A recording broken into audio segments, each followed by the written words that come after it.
It was past midnight when Jason's car broke down on Highway 13. Rain pounded against the windshield, and the road stretched out empty for miles. His phone had no signal, and the nearest town was at least an hour away on foot.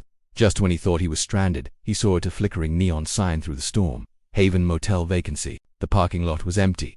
Too empty. Jason hurried inside, dripping wet. The lobby smelled of mold, and the old ceiling fan squeaked with every rotation. Behind the desk sat a man with a pale face, his eyes sunk deep into his skull. Pause, lower voice. Room 6. The man rasped, cash only. No checkouts after midnight.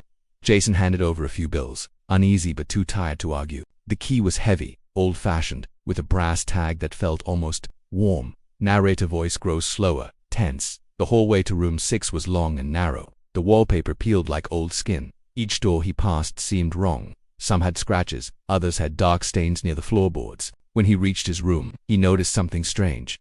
The numbers on the door weren't painted, they were carved deep into the wood, like a warning. Inside, the room was plain. A bed, a dresser, a cracked mirror. But as Jason shut the door, the air grew thick. The hum of the storm outside vanished completely, like the room was sealed away from the world. Pause. Whisper tone. At 3 a.m., Jason woke to the sound of footsteps. Heavy, dragging footsteps, moving down the hallway. He held his breath. The steps stopped outside his door. The handle rattled.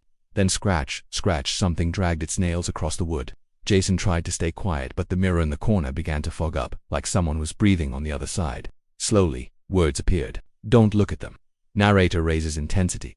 But Jason did. He looked through the peephole, and what he saw made his blood freeze.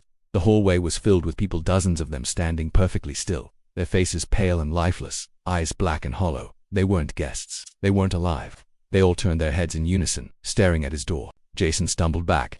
The doorknob began to twist from the outside. He grabbed his car keys and sprinted out of the room. But when he ran through the hallway, every door was open, and inside each room, he saw the same thing. Bodies sitting on beds. Mirrors filled with faces staring back, mouths open in silent screams. Pause, low whisper, then sudden scare. He finally burst into the lobby, but the clerk was gone. Instead, behind the counter was a cracked guest book. Jason's name was already written inside.